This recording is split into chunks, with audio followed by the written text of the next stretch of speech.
Hospitality is at the root of everything that we do. And I can honestly say that after all of these years, it's in my blood. Hospitality is service.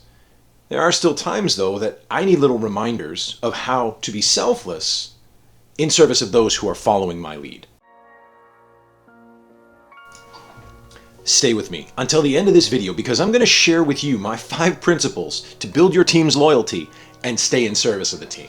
Just like, for example, Chef Sean Berry, who, as of the making of this video, has in less than 6 months turned the culinary culture around at the Choctaw Casino and Resort in Oklahoma because he's prioritized the service of his team and is getting them the resources that they need to best do the job. And he's developing that loyalty by implementing and utilizing these principles. These principles which represent a fragment of the program and the teachings that is beyond the food.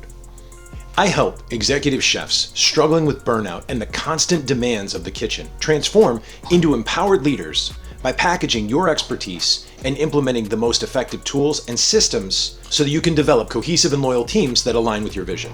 That way you can thrive in your role. And if that's you, click the link in the description and let's talk. So let's get started with selflessness. Also known as being a servant leader and serving the people that you are leading. When you make the circumstances about you, when you make decisions based on your insecurities and about you, your team loses. And in my opinion, that makes for a very selfish leader. Let me tell you a story about me and how I came to learn this hard lesson. I remember at the beginning of my time as captain of the Culinary Olympic team. It was in 2017, just after tryouts, and I was selected as the captain. And shortly after the practices, as I was in over my head and trying to figure out exactly how to do my job well, my focus became more so on not losing my job, not losing my role. I think that's often the case when immersed in a situation that we're completely unfamiliar with, in uncharted territory, and we're concerned about our insecurities, that those traits tend to come to the surface more so than not. At least they do for me. The decisions that I was making in the beginning were all about protecting me, my role. And it reminded me of my early days as a lead cook, where my main goal was to keep my spot rather than focusing on the product or the team or the operation and being better in my execution of it. Now, I've been able to move past this, at various points in my career, but the challenge of being on the Culinary Olympic team was a little bit new to me, especially because it was such an important position to me, and it was obviously a very coveted, sought-after spot. I took my approach to remedying it that time around really seriously, and I was seeking the help of mentors and coaches. And it was with the help of a mentor that I started to really recognize a trend, right? The trend, which is eventually what led me to stop the cycle, was that when I focused on myself, how I felt, how the impact of the decisions impacted me, or seeing someone else's success as a threat, the team, and ultimately so did I, suffered. It was kind of that big picture suffering. Not the small in the moment suffering, but the big picture stuff. Just like making short-sighted decisions in the moment for, an easier time in the moment tend to lead towards more challenges further down the road, making the harder decision in the moment would lead the team to much greater success as we started to carry on further on down the line. Now, fortunately, this didn't happen too long, but it definitely weighed heavy on my shoulders, and it was like a dark cloud for a few months. It made it very, very difficult for me to perform and execute the way that I needed to, and I have to imagine that impacted the team as well. I know because I could see it in their performance and in their seeking guidance and leadership from me. So, how did I move past it? We sat down and drafted up some rules that I use to this day, and actually I live by when it comes to me working within my team, and especially if I fall off the path, when I start to feel that little tinge of jealousy, for lack of a better term, or seeing someone else be successful and feel like it might be taking away from mine, or when I see myself paying more attention to what somebody else is doing instead of focusing on my work and what I need to be doing in order to be excellent at it. Comparing myself, right? Comparison is definitely not useful in those moments when we're unsure about the move that we're going to take. So when I feel that, I work through my list of principles that guide me to make the best decisions for me and ultimately the team. The first, nobody else's success takes away from mine. Let that sink in. Nobody else's success takes away from mine. And that's just the truth. Everybody can be successful.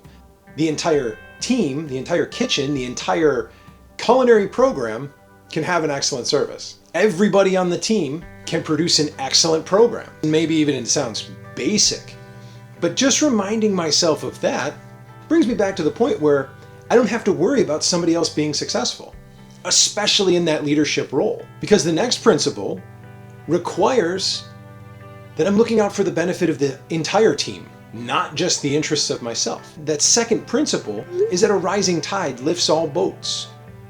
What do I mean? Is that it's my responsibility to raise the tide so that everybody else can raise along with it. Not just worry about raising my own boat, because ultimately I'm leaving everybody behind. And as a leader, it only makes you less effective. It only loses trust in the people around you, and it only drives the fear of losing the position into that much more of a reality. That only makes you look terrible. So reminding myself that a rising tide raises all boats brings back to the forefront of my mind the fact that everybody will win if we're working to improve the situation for everybody.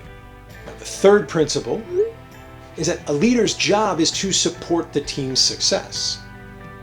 It's not for my own personal success. Leader, by very definition, requires that my attention be on making it the absolute best that I can for the people on my team. My job as a leader, very much so, is removing obstacles for other people. It's making sure that people have the resources that they need. It's managing the things that are around them so that they can do their job. It's no different than my role as a sous chef, an executive sous chef, or an executive chef, right? My role now exists, that I'm ensuring the success of the people that are around me. My success is the result of the actions of everybody else. When that's done well, it inevitably leads to successes and failures. As a leader, I think it's important to make sure that we're taking care of the next principle, which is to take the pain and give away the prize. Let me explain. Failures are all of my responsibility. Everything goes wrong. If anything goes wrong, it's my responsibility. It's my job to eat that. It's my job to take that on the chin as the leader, at least from my perspective. And it's helped me lead some incredible teams, and it's helped me make incredible impacts for the sake of the operation and for the sake of the people that are working for me. And then the other side is to make sure that I'm giving away the prize. Accolades need to go to my team. They need to go to the people who need to be recognized at the ground level so that they're not feeling the pain. They can be held accountable later, but they don't need to feel the pain of the failure. That's mine. That's for me to take. And that helps me stay grounded, and that helps me stay in the middle of not being hyper emotional and not being arrogant about the work that my team is doing on my behalf. Again, I'm talking about selfless leadership here. It's not easy, but it attracts loyalty. And ask me a question down below in the comments if you have a question about leadership. And the final piece, the last principle that sits above all of the other ones, is that when you make it about you, the team loses.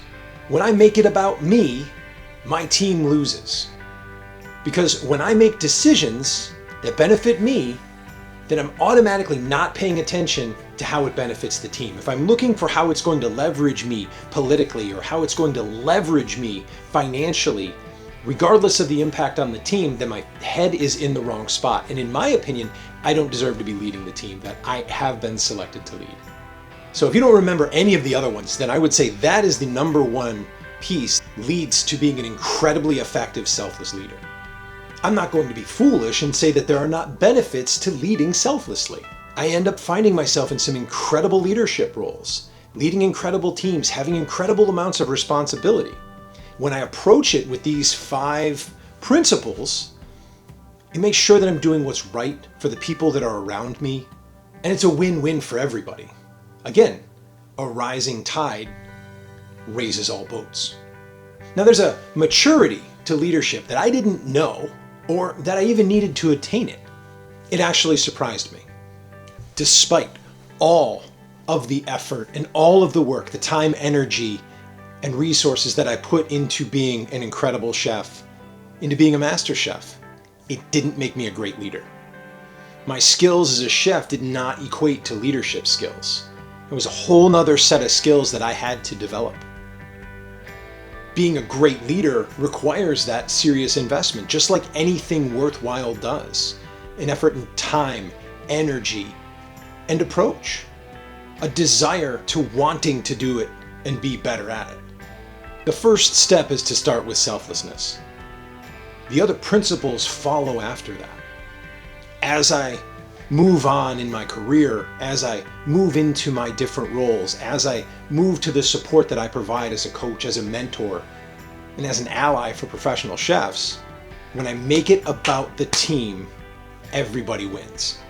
In your role, if you support the team and you support their success, in turn, can all but guarantee that you're going to find your own. Just like when you focus on the product, the accolades will come. So remember, true leadership isn't about you. It's not about me. It's about lifting others up and running interference while supporting them to be successful in the tasks that they're assigned to do. If you are looking for a step-by-step process to upgrade your leadership and package your experience so you can become a highly effective servant leader, building a sustainable, evolving, and loyal culinary program, then you're in the right place, because that's what I do with my program, Beyond the Food. Let's get face-to-face on a call and I can show you how.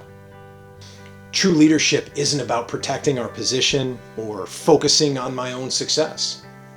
It's about recognizing that nobody else's success takes away from yours. Understanding that that rising tide lifts all boats, and that your job as a leader is to support your team's success, even if it means taking the pain and giving away the prize. Especially if it means taking the pain and giving away the prize. Remember, when you make it about you, the team loses. Invest in learning how to lead better, because great leadership requires a serious commitment, just like mastering the craft of cooking. Thank you for joining me today, and I hope this message helps you on your journey as you become an excellent leader and a phenomenal craftsman. Be sure to like, share, and subscribe if you or someone that you know is trying to grow an unstoppable culinary team. Thanks for spending your time with me, and I will see you soon.